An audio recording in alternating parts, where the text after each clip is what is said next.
So hello everyone, welcome back to your own Facebook page. In today's video, we are back again with the craft series, and I really miss the craft series a lot. I mean, yeah. Okay, so here we made a flower vase. No, not flower vase, bouquet. Yeah.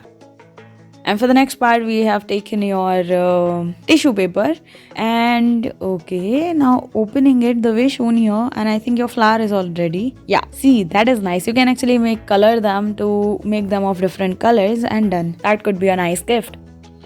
For the next part, okay, cut the paper as shown here. That looks like a leaf, and yeah, that is a leaf. And okay, take out your clays, and okay, this one is going to be like a flower type of a video. So again, one of your bouquets is all done, and this looks nice and realistic at the same time. But these flowers won't just fade with the time. So yeah. Now for the next part, take your papers, colorful papers, and fold them the way shown here. And okay, so I think we are making a flower out of them. Yeah, your rose is what we are making here. And this one looks really nice. Now for the last part of the flower, we are making this. Take your straws and done. These flowers won't just fade with the time. So yeah, that could be a nice gift.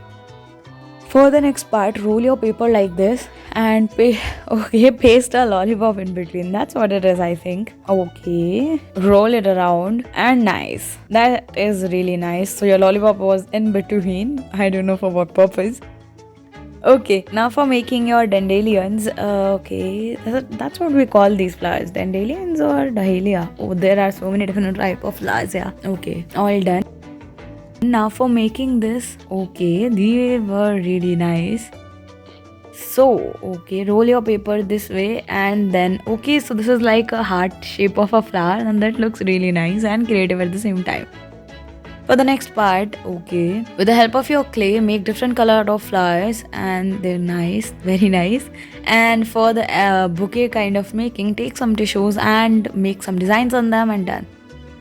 Roll your clay as shown here and flatten it again as shown here with the help of your toe. Just do it one side and your rose is all done. Now that is really nice and realistic type of a flower also. So yeah, that was easy. That could be a nice gift. Now moving forward, what we are making here is take some flowers, put them in this thing, and okay. Oh, that is nice. See, they look really nice. Now for making these roses out here, take your desired color of clay and roll them, and done. Thank you for watching the video. I really enjoyed this one. Do tell me how was it for you.